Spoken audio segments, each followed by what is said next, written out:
The Lottery, Shirley Jackson. Shirley Jackson, born in 1919, is a native of California, but now lives in the East. She achieved considerable fame some years ago with the appearance of her unusual story, The Lottery, 1948, in the New Yorker. Since then, she has written several novels and short stories, but nothing has made so immediate and moving an impression upon both critics and the general public as The Lottery. This is a story that reaches down to expose some deep and terrifying flaw in human nature. The reader will leave it profoundly moved and intensely disturbed. Once read, it is never forgotten. The morning of June 27th was clear and sunny, with the fresh warmth of a full summer day. The flowers were blossoming profusely, and the grass was richly green. The people of the village began to gather in the square between the post office and the bank around 10 o'clock. In some towns there were so many people that the lottery took 2 days and had to be started on June 26th. But in this village, where there were only about 300 people, the whole lottery took less than 2 hours, so it could begin at 10 o'clock in the morning and still be through in time to allow the villagers to get home for noon dinner. The children assembled first, of course. School was recently over for the summer, and the feeling of liberty sat uneasily on most of them. They tended to gather together quietly for a while before they broke into boisterous play, and their talk was still on the classroom and the teacher, of books and reprimands. Bobby Martin had already stuffed his pockets full of stones, and the other boys soon followed his example, selecting the smoothest and roundest stones. Bobby and Harry Jones and Dickie Delacroix, the villagers pronounced this name. This name, Delacroix, eventually made a great pile of stones in one corner of the square and guarded it against the raids of the other boys. The girls stood aside, talking among themselves, looking over their shoulders at the boys, and the very small children rolled in the dust or clung to the hands of their older brothers or sisters. Soon the men began to gather, surveying their own children, speaking of planting and rain, tractors and taxes. They stood together away from the pile of stones in the corner, and their jokes were quiet and they smiled rather than laughed. The women, wearing faded house dresses and sweaters, came shortly after their menfolk. They greeted one another and exchanged bits of gossip as they went to join their husbands. Soon the women, standing by their husbands, began to call to their children, and the children came reluctantly, having to be called 4 or 5 times. Bobby Martin ducked under his mother's grasping hand and ran laughing back to the pile of stones. His father spoke up sharply, and Bobby came quickly and took his place between his father and his oldest brother. The lottery was conducted, as were the square dances, the teenage club, the Halloween program, by Mr. Summers, who had time and energy to devote to civic activities. He was a round-faced, jovial man, and he ran the coal business, and people were sorry for him because he had no children and his wife was a scold. When he arrived in the square, carrying the black wooden box, there was a murmur of conversation among the villagers, and he waved and called, "Little late today, folks." The postmaster, Mr. Graves, followed him, carrying a 3-legged stool, and the stool was put in the center of the square, and Mr. Summers set the black box down on it. The villagers kept their distance, leaving a space between themselves and the stool, and when Mr. Summers said, Some of you fellows want to give me a hand?" There was a hesitation before 2 men. Mr. Martin and his oldest son, Baxter, came forward to hold the box steady on the stool, while Mr. Summers stirred up the papers inside it. The original paraphernalia for the lottery had been lost long ago, and the black box, now resting on the stool, had been put into use even before Old Man Warner, the oldest man in town, was born. Mr. Summers spoke frequently to the villagers about making a new box, but no one liked to upset even as much tradition as was represented by the black box. There was a story that the present box had been made with some pieces of the box that had preceded it, the one that had been constructed when the first people settled down to make a village here. Every year after the lottery, Mr. Summers began talking again about a new box, but every year the subject was allowed to fade off without anything being done. The black box grew shabbier each year. By now it was no longer completely black, but splintered badly along one side to show the original wood color, and in some places faded or stained. Mr. Martin and his oldest son, Baxter, held the black box securely on the stool until Mr. Summers had stirred the papers thoroughly with his hand. Because so much of the ritual had been forgotten or discarded, Mr. Summers had been successful in having slips of paper substituted for the chips of wood that had been used for generations. Chips of wood, Mr. Summers had argued, had been all very well when the village was tiny, but now that the population was more than 300 and likely to keep on growing, it was necessary to use something that would fit more easily into the black box. The night before the lottery, Mr. Summers and Mr. Graves made up the slips of paper and put them in the box, and it was then taken to the safe of Mr. Summers' coal company and locked up until Mr. Summers was ready to take it to the square next morning. The rest of the year the box was put away, sometimes one place, sometimes another. It had spent 1 year in Mr. Graves's barn and another year underfoot in the post office, and sometimes it was set on a shelf in the Martin grocery and left there. There was a great deal of fussing to be done before Mr. Summers declared the lottery open. There were the lists to make up, of heads of families, heads of households in each family, members of each household in each family. There was the proper swearing in of Mr. Summers by the postmaster as the official of the lottery. At one time, some people remembered there had been a recital of some sort performed by the official of the lottery, a perfunctory, tuneless chant that had been rattled off duly each year. Some people believed that the official of the lottery used to stand just so when he said or sang it. Others believed that he was supposed to walk among the people, but years and years ago this part of the ritual had been allowed to lapse. There had been also a ritual salute, which the official of the lottery had to use in addressing each person who came up to draw from the box, but this also had changed with time. Until now it was felt necessary only for the official to speak to each person approaching. Mr. Summers was very good at all this.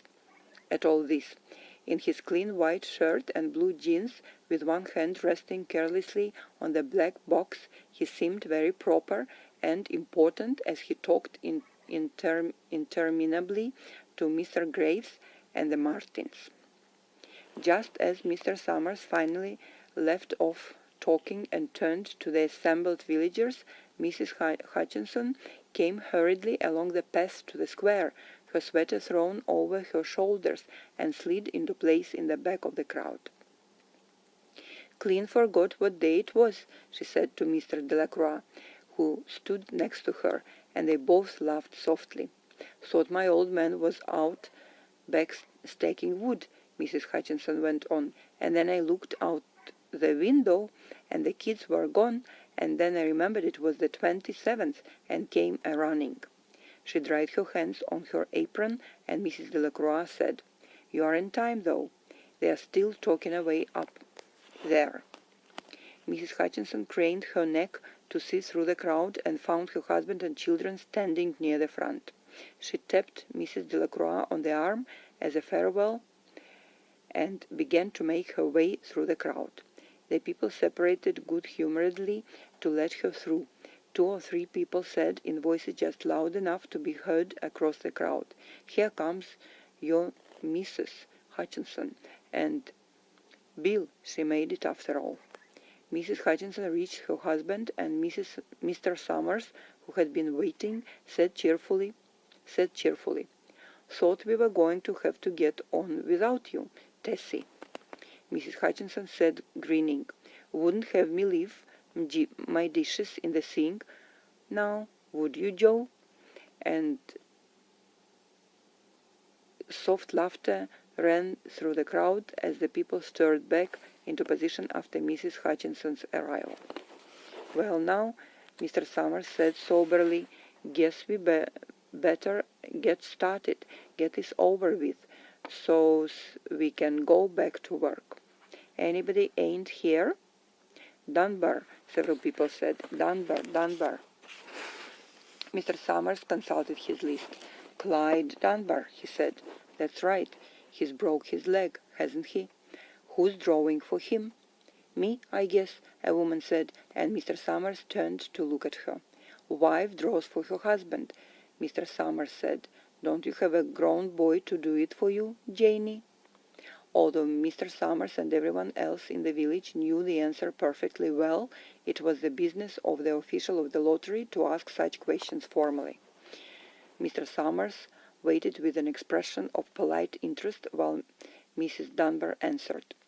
"Horace is not but 16 yet," Mrs. Dunbar said regretfully. "Guess I got a fill-in for the old man this year." "Right," Mr. Summers said. He made a note on the list he was holding. Then he asked, "Watson boy drawing this year?" A tall boy in the crowd raised his hand. "Here," he said. "I'm drawing for my mother and me." He blinked his eyes nervously and ducked his head as several voices in the crowd said things like, "Good fellow, Jack," and "Glad to see your mother's got a man to do it." "Well," Mr. Summers said, "guess that's everyone. Old man Warner make it?" "Here," a voice said, and Mr. Summers nodded. A sudden hush fell on the crowd as Mr. Summers cleared his throat and looked at the list. "All ready?" he called. "Now I'll read the names. Heads of families first, and the men come up and take a paper out of the box. Keep the paper folded in your hand without looking at it until everyone had had a turn. Everything clear?" The people had done it so many times that they only half listened to the directions. Most of them were quiet, wetting their lips, not looking around. Then Mr. Summers raised one hand high and said, "Adams." A man disengaged himself from the crowd and came forward. "Hi, Steve," Mr. Summers said, and Mr. Adams said, "Hi, Joe." They grinned at one another humorlessly and nervously. Then Mr. Adams reached into the black box and took out a folded paper. He held it firmly by one corner as he turned and went hastily back to his place in the crowd, where he stood a little apart from his family, not looking down at his hand. "Allen," Mr. Summers said. "Anderson. Bentham. Seems like there's no time at all between lotteries any more," Mrs. Delacroix said to Mrs. Graves in the back row. "Seems like we got through with the last one only last week." "Time sure goes fast," Mrs. Graves said. "Clark, Delacroix." "There goes my old man," Mrs. Delacroix said. She held her breath while her husband went forward. "Dunbar," Mr. Summers said, and Mrs. Dunbar went steadily to the box while one of the women said, "Go on, Jenny," and another said, "There she goes." "We're next," Mrs. Graves said. She watched while Mr. Graves came around from the side of the box, greeted Mr. Summers gravely, and selected a slip of paper from the box. By now, all through the crowd there were men holding the small folded papers in their large hands, turning them over and over nervously. Mrs. Dunbar and her 2 sons stood together, Mrs. Dunbar holding the slip of paper. "Harbert, Hutchinson." "Get up there, Bill," Mrs. Hutchinson said, and the people near her laughed. "Jones, they do say," Mr. Adams said to Old Man Warner, who stood next to him, that over in the North Village they are talking of giving up the lottery." Old Man Warner snorted. "Pack of crazy fools," he said. "Listening to the young folks, nothing's good enough for them. Next thing you know, they'll be wanting to go back to living in caves, nobody work anymore, live that way for a while. Used to be a saying about lottery in June, corn be heavy soon. First thing you know, we'd all be eating stewed chickweed and acorns. There's always been a lottery," he added petulantly. "Bad enough to see young Joe Summers up there joking with everybody." "Some places have already quit lotteries," Mrs. Adams said. "Nothing but trouble in that," Old Man Warner said stoutly. "Pack of young fools." Martin, and Bobby Martin watched his father go forward. "Overdyke, Percy." "I wish they'd hurry," Mrs. Dunbar said to her oldest son. "I wish they'd hurry." "They're almost through," her son said. "You get ready to run tell Dad," Mrs. Dunbar said. Mr. Summers called his own name and then stepped forward precisely and selected a slip from the box. Then he called, "Warner." "77th year I been in the lottery," Old Man Warner said as he went through the crowd. "77th time." "Watson." The tall boy came awkwardly through the crowd. Someone said, "Don't be nervous, Jack," and Mr. Summers said, "Take your time, son." "Zanini." After that there was a long pause, a breathless pause, until Mr. Summers, holding his slip of paper in the air, said, "All right, fellows." For a minute no one moved, and then all the slips of paper were opened. Suddenly all the women began to speak at once, saying, "Who is it? Who's got it? Is it the Dunbars? Is it the Watsons?" Then the voices began to say, "It's Hutchinson. It's Bill. Bill Hutchinson's got it." "Go tell your father," Mrs. Dunbar said to her oldest son. People began to look around to see the Hutchinsons. Bill Hutchinson was standing quiet, staring down at the paper in his hand. Suddenly Tessie Hutchinson shouted to Mr. Summers, "You didn't give him time enough to take any paper he wanted. I saw you. It wasn't fair." "Be a good sport, Tessie," Mrs. Delacroix called, and Mrs. Graves said, "All of us took the same chance." "Shut up, Tessie," Bill Hutchinson said. "Well, everyone," Mr. Summers said, "that was done pretty fast, and now we've got to be hurrying a little more to get done in time." He consulted his next list. "Bill," he said, "you draw for the Hutchinson family. You got any other households in the Hutchinsons?" "There's Don and Eva," Mrs. Hutchinson yelled. "Make them take their chance." "Daughters draw with their husbands' families, Tessie," Mr. Summers said gently. "You know that as well as anyone else." "It wasn't fair," Tessie said. "I guess not, Joe," Bill Hutchinson said regretfully. "My daughter draws with her husband's family. That's only fair. And I've got no other family except the kids." "Then, as far as drawing for families is concerned, it's you," Mr. Summers said in explanation. "And as far as drawing for household is concerned, that's you too, right?" "Right," Bill Hutchinson said. "How many kids, Bill?" Mr. Summers asked formally. "3," Bill Hutchinson said. "There's Bill, Jr., and Nancy, and little Dave, and Tessie, and me." "All right, then," Mr. Summers said. "Harry, you got their tickets back? You got their tickets back?" Mr. Graves nodded and held up the slips of paper. "Put them in the box, then," Mr. Summers directed. "Take Bill's and put it in." "I think we ought to start over," Mrs. Hutchinson said, as quietly as she could. "I tell you it wasn't fair. You didn't give him time enough to choose. Everybody saw that. Mr. Graves had selected the 5 slips and put them in the box, and he dropped all the papers but those onto the ground, where the breeze caught them and lifted them off. "Listen, everybody," Mrs. Hutchinson was saying to the people around her. "Ready, Bill?" Mr. Summers asked, and Bill Hutchinson, with one quick glance around at his wife and children, nodded. "Remember," Mr. Summers said, "take the slips and keep them folded until each person has taken one. Harry, you help little Dave." Mr. Graves took the hand of the little boy, who came willingly with him up to the box. "Take a paper out of the box, Davy," Mr. Summers said. Davy put his hand into the box and laughed. "Take just one paper," Mr. Summers said. "Harry, you hold it for him."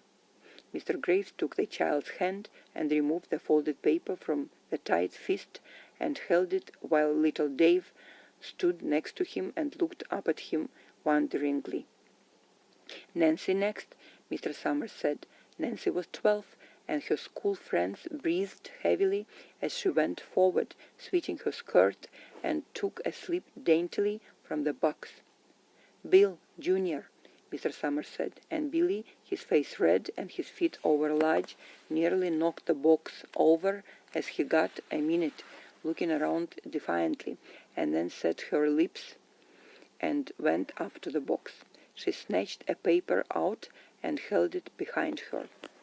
"Bill," Mr. Summers said, and Bill Hutchinson reached into the box and felt around, bringing his hand out at last with the slip of paper in it.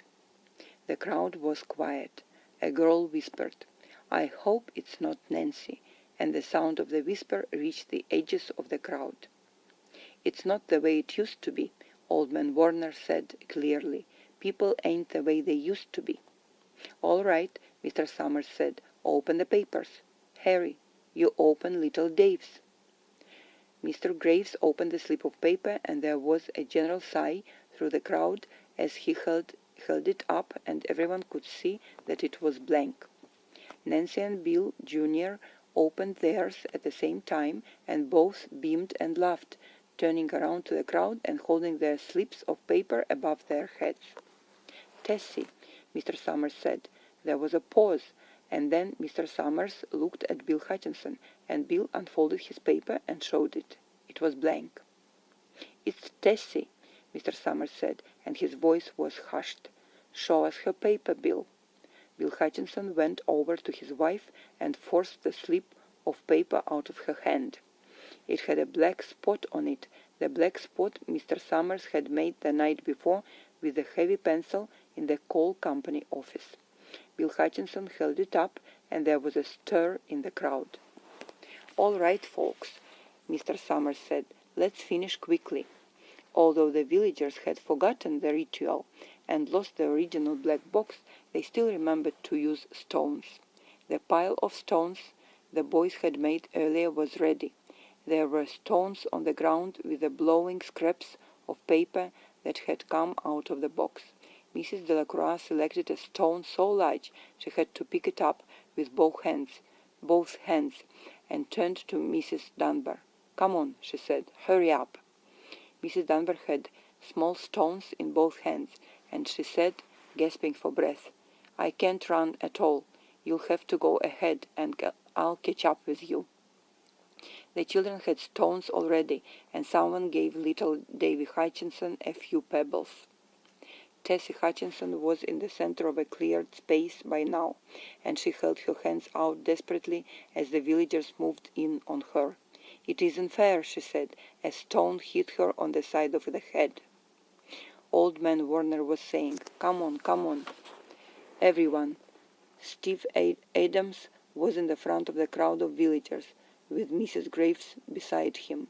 "It isn't fair, it isn't right," Mrs. Hutchinson screamed, and then they were upon her.